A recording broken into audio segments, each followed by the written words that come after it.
नमस्कार दोस्तों, आप सभी का आपके YouTube चैनल जीवन अमृत पर हार्दिक अभिनंदन है। आज मैं आपको जहां शिव और पार्वती जी की शादी हुई थी, उस मंदिर की कथा को सुनाऊंगी।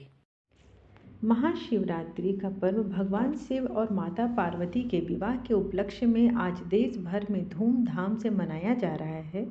भगवान शिव को पति रूप में प्राप्त करने के लिए माता पार्वती ने कठोर तपस्या की थी।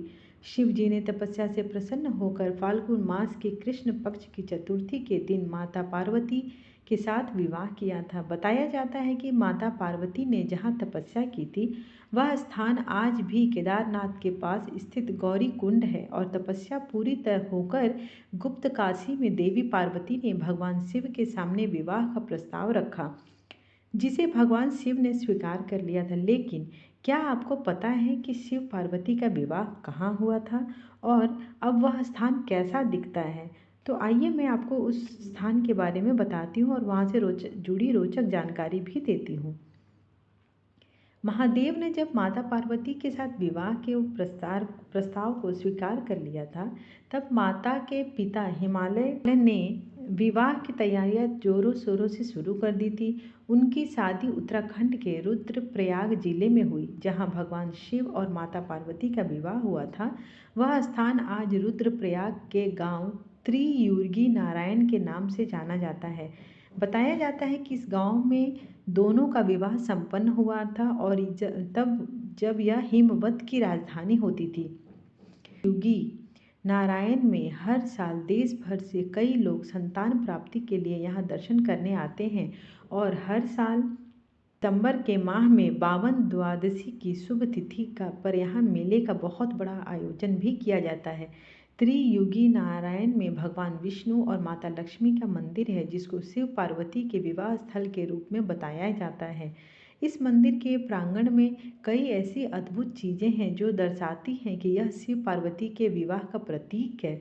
त्रियुगी नारायण में एक ब्रह्म कुंड और एक विष्णु कुंड भी है। बताया जाता है कि शिव पार्वती के विवाह में ब्रह्मा जी पुरोहित थे और उनकी शादी से पहले ब्रह्मा जी ने जिस कुंड में स्नान किया था वह ब्रह्म कुंड कहलाया और शिव पार्वती के विवाह में भगवान विष्णु ने भाई के रूप में सभी रीति रिवाजों को पूरा किया था।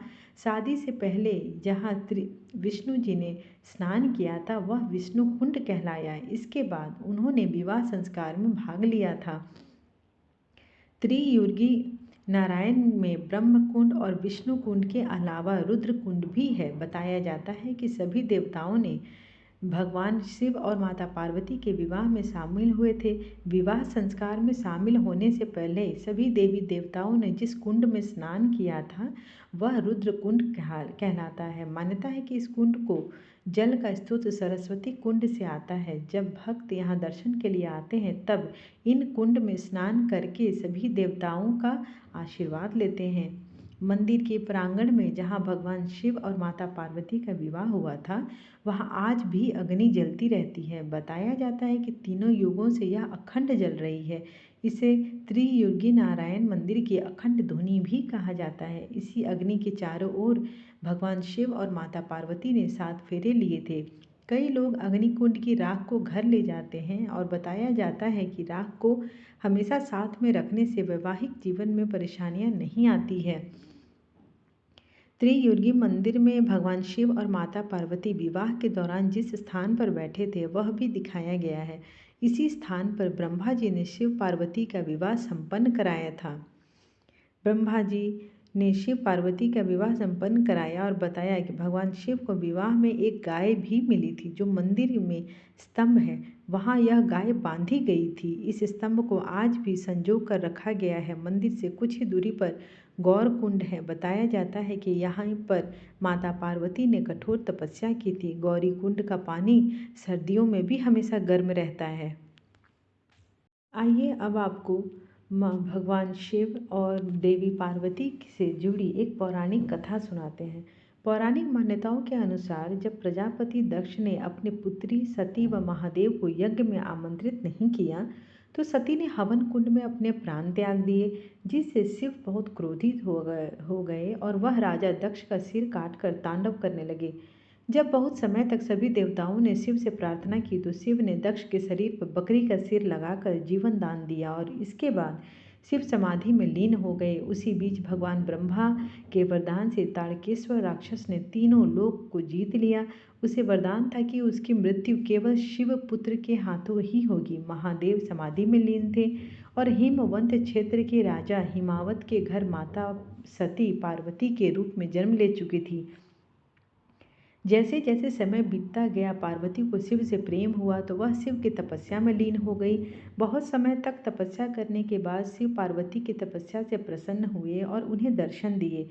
भगवान शंकर और पार्वती ने त्रियुगी नारायण मंदिर में विवाह करने का निश्चय किया। मान्यता है कि भगवान शंकर और पार्वती ने गुप्त काशी स्थित त्रियुगी नारायण मंदिर में ही विवाह किया था। इस विवाह में भगवान विष्णु ने देवी पार्वती के भाई की भूमिका निभाई थी। भगवान ब्रह्मा ने पुजारी बनकर विवाह संपन्न कराया था। विष्णु की नाभि से सरस्वती जल धारा बनी और इसी जल से अन्य 3 कुंड भी बने जहाँ देवताओं ने स्नान किया और यह पूरा क्षेत्र शिव पार्वती के विवाह का साक्षी बना।